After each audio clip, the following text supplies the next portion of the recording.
Seringkali kita mendengar kata-kata para motivator yang berbicara tentang kesuksesan, impian besar, cara mencapai kebahagiaan, cara cepat kaya. Terutama kita dari kalangan yang paling bawah, dengan impian ingin menjadi seperti mereka, ingin cepat kaya. Namun, apakah kata-kata mereka benar-benar relevan dengan kehidupan yang kita alami sekarang? Mari kita saring kembali.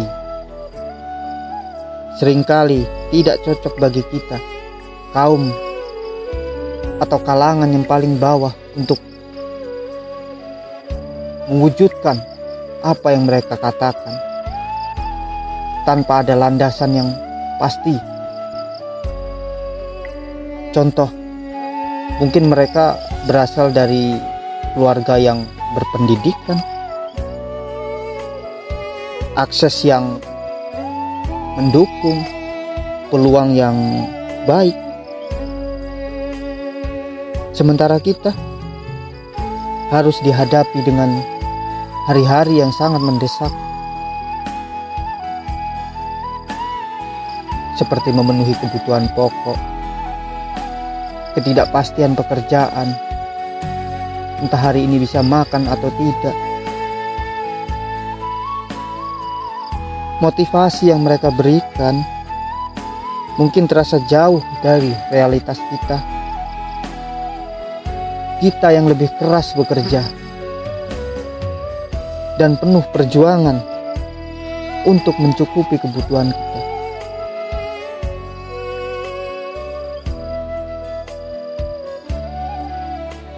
Mungkin mereka juga bilang kesuksesan sangat penting,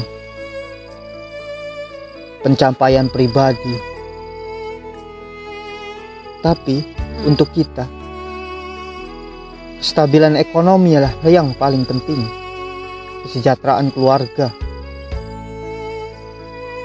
Jadi kesenjangan antara impian besar yang mereka tawarkan dan kebutuhan dasar kita membuat kata-kata seperti hampa sangat tidak relevan. Kita lebih membutuhkan dukungan konkret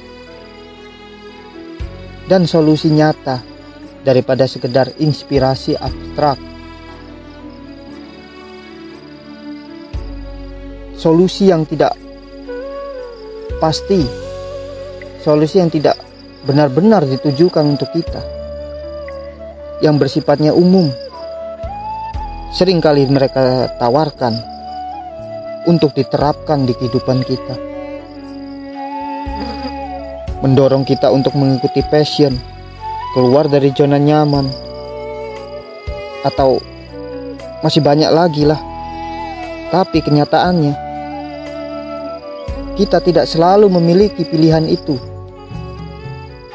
Kondisi ekonomi kita, tanggung jawab keluarga, keterbatasan kesempatan membuat nasihat itu sangat sulit untuk diimplementasikan.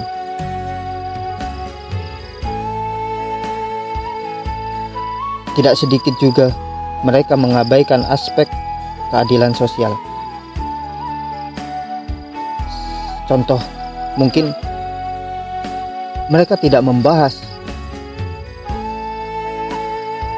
upah yang tidak layak, kondisi kerjaan yang sangat buruk, kurangnya perlindungan tenaga kerja, atau masalah-masalah lain yang kita memang hadapi sehari-hari. Kita membutuhkan advokasi dan perubahan sistematik lebih dari sekedar dorongan, motivasi.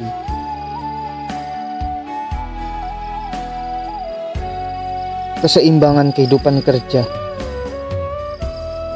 Pentingnya bekerja keras, berusaha tanpa henti untuk meraih kesuksesan.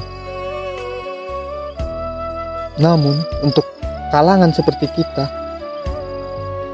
keseimbangan antara kehidupan dan kerja adalah hal yang sangat penting. Kondisi kerja yang melelahkan, penuh tekanan, untuk memenuhi kebutuhan keluarga, membuat kita tak bisa selalu mengikuti saran-saran yang mengabaikan pentingnya istirahat atau kesehatan mental. Jadi, motivasi memang mungkin penting, tapi kita harus membutuhkan motivasi yang lebih realistis dan relevan untuk kehidupan kita sehari-hari. Para motivator tidak mempertimbangkan realitas kita. Kita lebih membutuhkan dukungan konkret, perubahan sistemik, dan advokasi untuk keadilan sosial.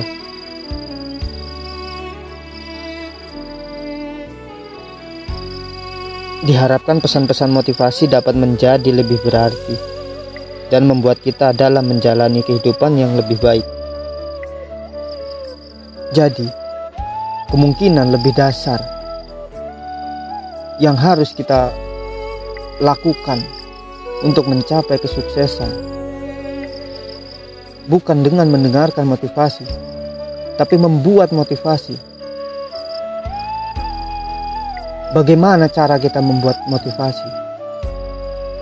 Berdasarkan pengalaman pribadi. Motivasi terbaik adalah tekad kita yang bulat, tekad kita yang kuat. Jadi di sini saya akan jelaskan step demi step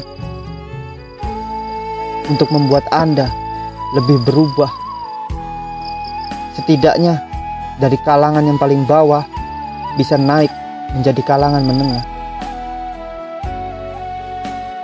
Mungkin di sini saya ajak Anda untuk merenungkan peristiwa-peristiwa yang telah lampau dahulu. Bagaimana keluarga kita, bagaimana orang tua kita dahulu saat diremehkan, saat tidak dianggap sebagai manusia. Berdasarkan pengalaman pribadi, itu sangat menyakitkan. Ditagih hutang dengan marah-marah, atau tidak dianggap oleh keluarga besar. Perasaan lebih tertuju kepada, mungkin karena orang tuaku miskin, orang tuaku tak punya harta, atau malah kita alami sekarang, kita merasa dikucilkan, merasa diremehkan, seringkali menyakitkan, terutama yang meremehkan datang dari orang-orang terdekat kita. Tapi untuk pengalaman pribadi, saya merasa tidak terpuruk dengan kesedihan.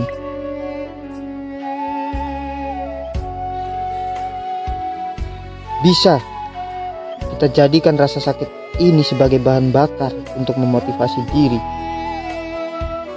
mengingat bahwa setiap komentar adalah peluang untuk membuktikan bahwa mereka yang salah. Ketika kita menggunakan rasa sakit hati ini sebagai dorongan, kita bisa mencapai hal yang mungkin tidak pernah kita bayangkan sebelumnya. Memahami tanggung jawab adalah elemen yang paling penting dalam perjalanan kita. Bagaimana orang tua kita, bagaimana nasib mereka, atau bagaimana anak saya, atau bagaimana dengan istri saya, bagaimana nasib mereka, masa depan mereka bagaimana. Tanggung jawab itu ada dalam dada kita, ada dalam pundak kita untuk menjadi beban yang harus kita ambil harus kita kendalikan. Setiap kali merasa sakit hati karena diremehkan, kita dihadapkan dengan dua pilihan. Apakah kita akan membiarkan rasa sakit hati itu menghancurkan, atau kita mengubahnya menjadi kekuatan? Setiap luka dan pengalaman negatif yang mungkin saja bisa menjadi batu loncatan. Dengan mengingat kembali momen-momen kecil ketika kita diremehkan, kita bisa membuat energi dan semangat untuk terus maju, membuktikan bahwa kita lebih dari apa yang mereka pikirkan. Dengan tekad yang kuat menjadi kunci segala rintangan. Ketika kita memilikinya, tidak ada hal yang tidak mungkin. Mulailah menetapkan tujuan yang jelas dan buat rencana untuk mencapainya. Jangan kita larut dalam komentar negatif dan rasa yang menghentikan langkah kita. Ingat bahwa setiap orang sukses pernah menghadapi kritik dan penolakan.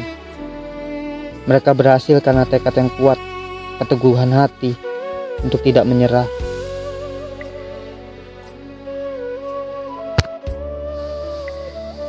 Jadi, modal awal untuk kita melangkah dari kalangan yang paling bawah adalah rasa sakit hati.